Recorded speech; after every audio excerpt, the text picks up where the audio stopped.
This is breaking news. One of the deadliest mass shootings in American history just happened tonight.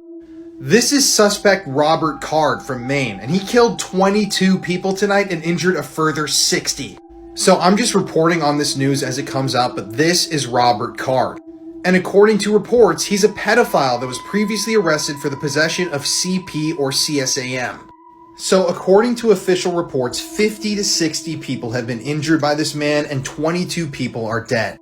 These shootings took place at a number of different places across Maine, including a bowling alley, a Walmart distribution center, and a pool hall. These are the images of the suspect that have been released, and as of the recording of this TikTok, he has not been caught yet. Apparently, local authorities have been able to locate Robert's car, but they haven't found Robert yet.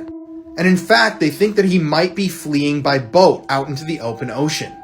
This is Robert right here. You can search him up on the National Sex Offender Registry. He is a registered sex offender.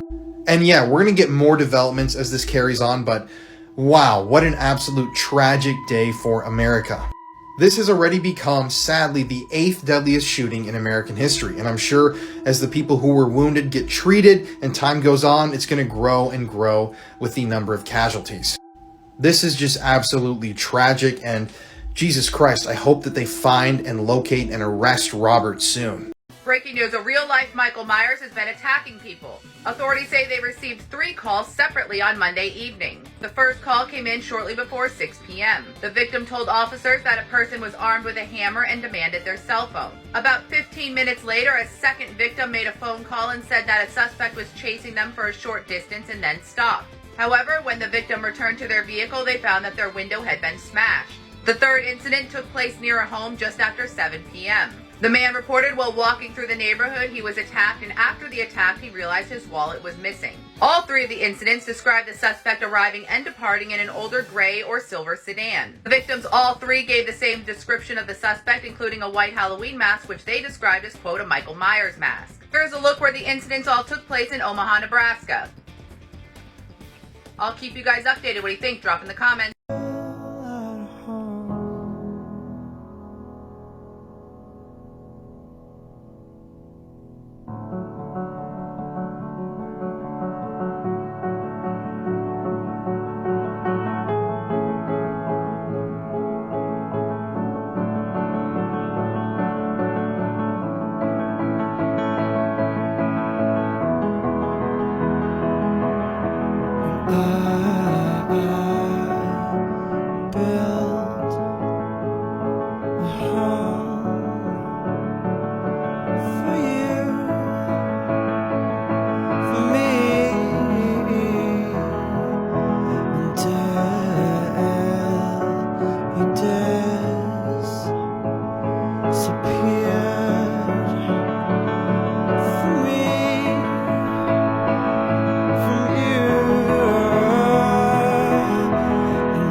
It's a normal morning for this family. Mom is watching the kids play outside, and Dad hops into his truck and off to work. But something is off, and you're about to find out what it is. 10 minutes later, the doorbell camera captures Dad pulling back into the driveway. Yeah. What was so important that he turned around and returned home? Goodbye, kiss. Is that it? That's it. Love you, bye. Love you. How sweet! The romantic gesture was made by Gabe Ely. Gabe and his wife Tracy have been married for 10 years, and in all that time, and we mean every morning he went to work, he'd kiss Tracy goodbye and say he loved her. Except this one morning when he just forgot. I just kind of got distracted and I unloaded the truck and left, and then I got like 8-10 minutes down the road and it just popped in my head that I didn't kiss her goodbye, and I turned around, came back. What was your reaction when Gabe came back? I was just shocked. I was, it's not like him not to do that. He does little things like that all the time. From the moment we've got together, we have always made a pact that we would kiss each other goodbye and never walk away mad, because you just never know what's going to happen. Is that it? That's it. Love you, bye. Love you. Workers laying a pipeline make a gruesome find. They unearthed the remains of a 12-year-old girl who vanished without a trace after taking part in a Christmas concert in 1984. The mystery now, 35 years later, how did Janelle Matthews die? Everybody wants answers. Why, who? They want justice done. After that concert by her school choir, Janelle was dropped off at her home outside Denver, Colorado. Her mom, father, and sister were all out that night, so the house was empty. When her father came home about an hour later, the TV was on, but Janelle was nowhere to be found. She was never seen again. This is Janelle's parents at a prayer vigil shortly after she vanished. At the time, cops in Greeley, Colorado believed her disappearance was a possible kidnapping. This case has just really weighed on the hearts of the Greeley Police Department, along with the family and the city of Greeley. The site where Janelle's remains were found is 20 miles from her old home. Janelle's sister, Jennifer. It's bittersweet. It's the closure that we were always hoping for, but now raises other questions as well. And how are your parents doing? How's your family doing? They were a little numb at first, and then sad as well, and now it's just time to think about other things that we need to deal with right now. Shelley Labato is a childhood friend of Janelle's. I thought, oh my goodness, they actually finally found her. My heart sank, and I felt really bad for her family. This is the most disturbing Brazil cartel execution video explained. The video that I'm about to explain is 6 minutes long, and it might be the most brutal video ever. The video opens up with a brief interrogation of one of the women. In the interrogation, she pledges her allegiance to the cartel, and the video then jump cuts and shows the same woman who at this point is bloody and beaten bad. She begins begging for her life, saying, "You could do whatever you want, just not that," referring to the man pointing the gun at her head. One of the other men then says no more chances, and the man with the gun shoots the poor woman in the head. They then check on her body, and the one man says, "I don't think she's dead," which makes him take out a machete and begin hacking away at her neck. The video then jump cuts again, this time showing the second victim, and this is where the video gets extremely graphic. The men order her to place her hands on a fallen log, which she does, and is then struck in the hand by the machete.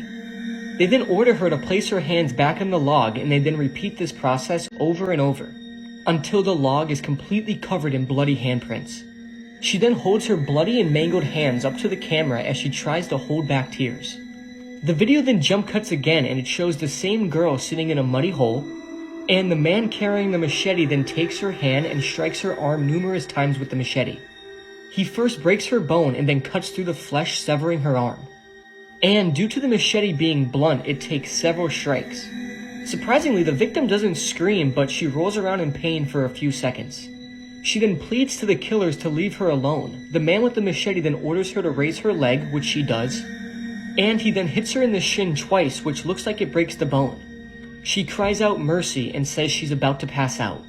The man then orders her to lift her leg again so he could repeat the process. He then says this again, but the victim then says she can't move.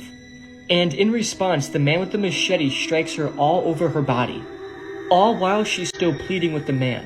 And after several more hits, she says it's good enough, insinuating to kill her and put her out of her misery. After a couple more strikes, the killer breaks the machete, and the video then jump cuts again and shows the second victim lying on her stomach with the killer pulling her hair to raise her head up. The killer then strikes her in the throat several times with the machete, and instinctively she tries to block the blade with her one remaining hand. The killer continues to hack and slash at the victim's neck as she slips in and out of consciousness before he finally beheads her. A third victim is shot in the head and beheaded off camera, much like the first victim. The killer then takes all three heads by the hair and holds them up to the camera, and the video then concludes. This video is extremely graphic and terrifying, and whatever you do, please never go seeking this video, because it will definitely scar you for weeks or even forever. This world is completely brutal, and this video is just another example. Do you all remember the case where a man named Rudy Eugene removed the face of a man named Ronald Papo and the media blamed it on bath salts? What if I told you that Rudy Eugene had never taken bath salts and the media had made it all up? Rudy Eugene was a very average young man who was a devout Christian, worked at a shoe factory, and lived with his girlfriend of 5 years. On May 25th, 2012, Rudy visited a couple of friends who said that something seemed very off about him.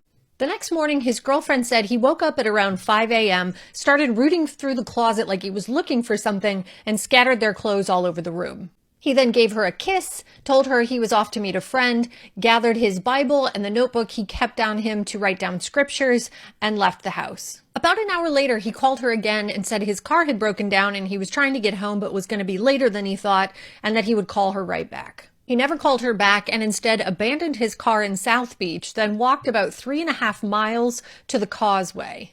Once he got there at around 2:00 p.m., he ran into Ronald Papo, who was a 65-year-old man who had been living on the streets for several decades. Ronald Papo was born in 1947, had a Q of 129, and led a very average life growing up. None of his friends or family really know why, but by 1976, Ronald was living on the streets full-time, and he traveled around the country before settling in Miami. Between where he abandoned his car and where he ran into Ronald, Rudy had been stripping off his clothes, so he was completely naked by the time he got there, and people had started calling the police. He had also been ripping pages out of his Bible and had strewn them behind him. Ronald said that Rudy was friendly at first, but then switched and accused him of stealing his Bible and suddenly started to attack him. I can't go into the details on here, but in the end, Rudy removed between 75 and 80% of Ronald's face above the beard with his teeth. When police arrived, they shouted at Rudy to stop what he was doing, but he just growled at them and continued biting Ronald. In the end, they opened fire, and it took 5 shots to end Rudy's life. Ronald miraculously survived the attack, but was extremely traumatized by it and lives in almost total isolation after the fact. The media went wild with the story after the fact, saying that Rudy had cannibalized Ronald while high on bath salts and that it had just been one of a string of grisly attacks fueled by bath salts. The outcry against the legal drug was so strong that Congress passed a federal ban against some of the stimulants found in bath salts on the exact same day that a toxicology report showed that Rudy Eugene had only smoked marijuana on the day he attacked Ronald. Bath salts had had nothing to do with it. Beyond that, there have never been any reports of anyone using bath salts and attacking another person. It was all made up by the media. Rudy's friends and family still have absolutely no idea what happened to him to cause him to attack Ronald that day. His girlfriend is convinced that something supernatural must have come over him and said, quote, "Somebody did something to him. Somebody put something on him. I know for sure that wasn't Rudy. What happened to Rudy had to be supernatural, something humans cannot explain, something that leaves us with a lot of questions." She says, "I just wish he'd come to me in a dream and answer all the questions. I wish he would tell me what happened that day." So what do you think happened that day? Just generally thanks for contributing and helping out. People in my predicament need to be helped out. And I'm sure there's other people also that have the same type of predicament. And I thank the outpouring of people in the community. I will always be grateful for that.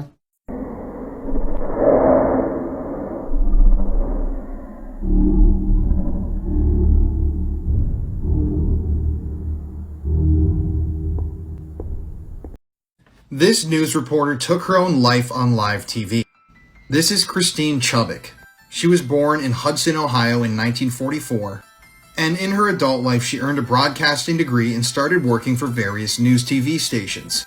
Throughout her life, Christine worked in Cleveland, in Pittsburgh, in Canton, Ohio, but eventually she ended up in Sarasota, Florida. Now, Christine spoke with her family members at length throughout her life about her struggles with depression and her ideation of the thought of taking her own life. She had been seeing a psychiatrist for several weeks leading up to her own death, and it's a widespread belief that it was Christine's lack of focus on intimate personal relationships that led her to take her own life. So it's been reported that Christine had a crush on her coworker George. At one point she baked him a cake for his birthday and she sought out some sort of a romantic connection with George, but she was crushed to find out that he was already intimately involved with another reporter. Throughout her time at the station in Sarasota, Florida, Christine exhibited some concerning behavior. She was rude and standoffish to people who made friendly gestures toward her. She didn't really seem like she wanted to make friends. And a week before she took her own life, she told the night news editor, a man named Rob, that she had recently bought a gun and joked about taking her own life on air. Now, Rob brushed this off and said he didn't want to respond to this sick humor, but he had no idea that Christine was actually being serious. So a few days before she took her own life, Christine hosted a party. And a lot of her co-workers, fellow reporters attended this party, and they saw that Christine was completely different. She seemed to be so happy, she was having fun, she was carefree. One sportscaster that was at the party even stated later on that this was a completely different side of Christine, and that they didn't realize this was her going away party, her way to say goodbye. Then came the morning of July 15th, 1974. On that morning, Christine confused her coworkers by stating she had to read a newscast before the program she hosted, which she never did. So she spent 8 minutes reading off local news stories, headlines, and even covered a story about a shooting that had happened in Sarasota. But when it came time to play the newsreel about the shooting that had already been filmed, Christine broke the script. So I'm going to read this quote to you. She looked at the camera and said, "In keeping with the WXLT practice of presenting the most immediate and complete records of local blood and guts news, TV40 presents what is believed to be a television first, in living color, an exclusive coverage of an attempted unaliving." Christine then pulled out a revolver and shot herself behind her right ear. She fell forward violently, and the director of the television program then faded the screen to black. The station then ran a standard public service announcement and began playing a movie. Eerily, when the news director then found the papers that Christine had been reading from, he discovered that the entire thing had been scripted and written out by Christine. This included the stories she was going to cover, the act of actually taking her own life, and it even included a third-person perspective of what the next person taking over on the broadcast should read to the audience. Christine was then taken to a local hospital where she was pronounced dead 14 hours later. So for years, the television station that aired this footage claimed that the actual footage, the tape of Christine doing this, was lost forever. And people considered this to be a piece of lost media, meaning a piece of footage that existed at one point but doesn't exist anymore. But back in 2016, the station said that they had actually located the video.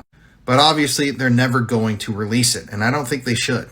Either way, Christine was remembered with fondness by everybody around her. She had a big funeral. Lots of people, public officials came forward and attended the funeral and said that she was just an amazing person. And obviously, this is such a tragic story. And it was indeed the very first time that somebody had taken their own life on live TV. Believe me, if I started murdering people, there'd be none of you left. That's Charles Manson, a man interrogated on account of cold-blooded murder. Want to know what evil truly sounds like? The following contains the most disturbing interviews with serial killers. Truly makes one wonder, how evil can 1 or 10 human beings be? We are all evil in some form or another.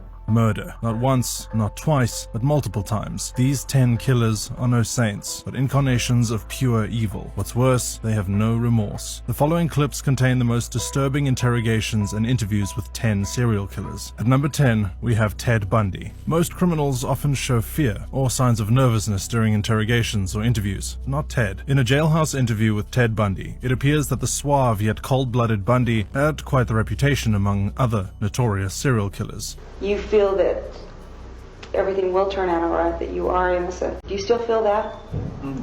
Yeah, more than ever. Smiling through his interrogation and appearing relaxed, he was confident that he wouldn't be convicted. I'm not guilty. Does that include the time I stole a comic book when I was 5 years old? Bundy keeps eye contact with his interviewer throughout most of their conversation, and it's easy to become lulled into a false sense of security, which is exactly Ted's intention. If someone's crazy enough and nutty enough to do something like that, I can't stop them. There's nothing I can do.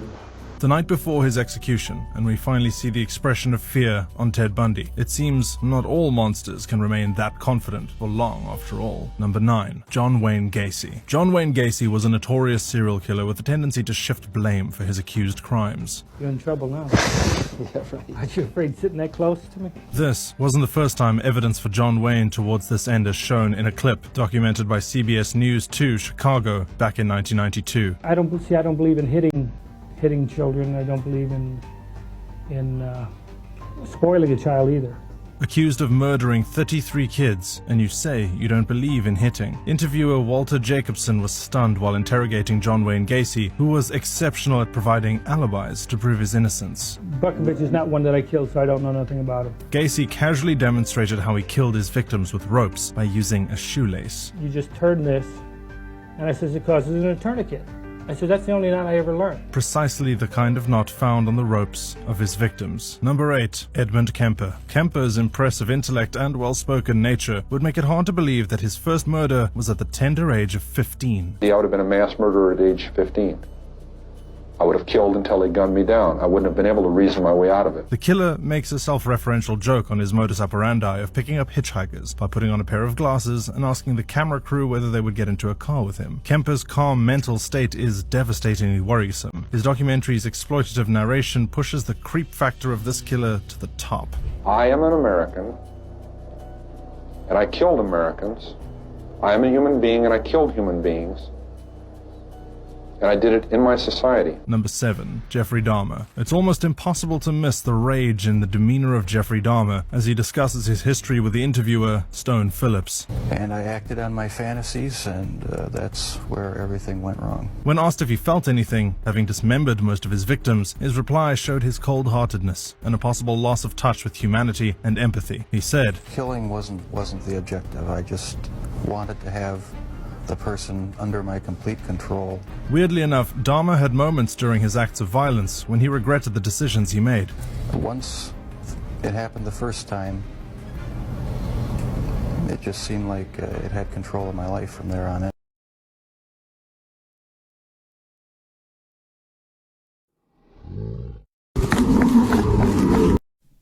In my opinion, some fates are worse than losing your life, and the case of Jeannie Wiley is one of the worst.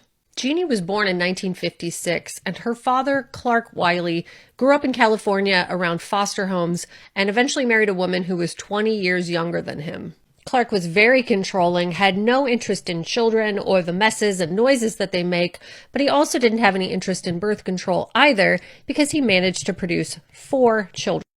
The couple's first daughter passed away after being left in a cold garage. Their second daughter passed away from complications at childbirth.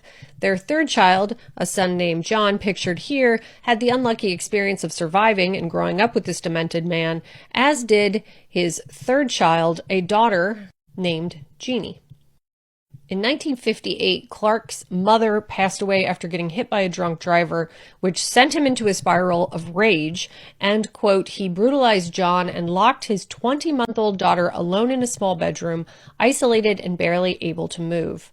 When not harnessed to a potty seat, she was constrained in a type of straitjacket and a wire-meshed covered crib.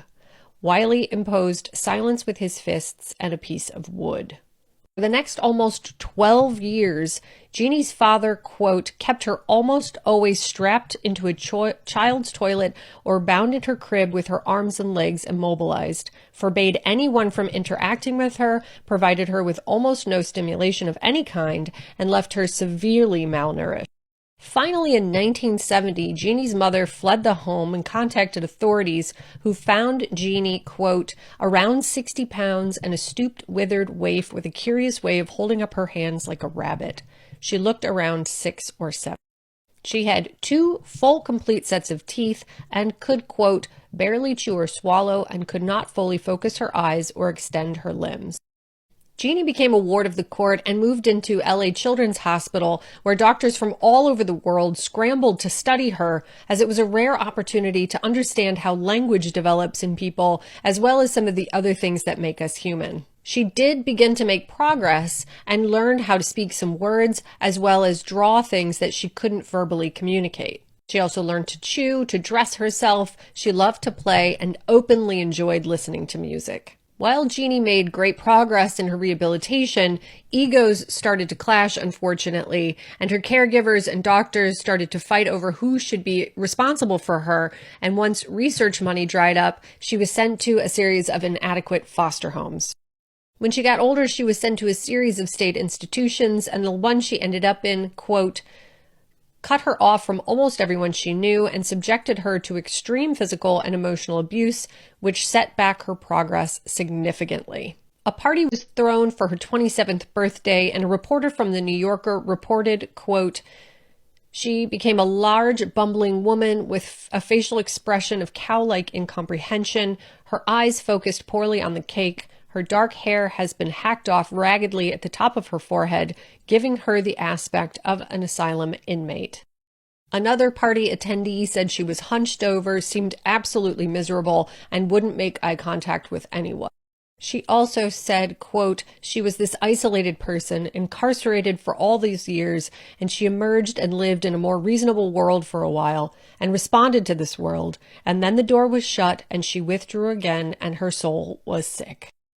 There are no reports of where Jeannie is today, but if she is still alive, she is 66 years old and likely still institutionalized.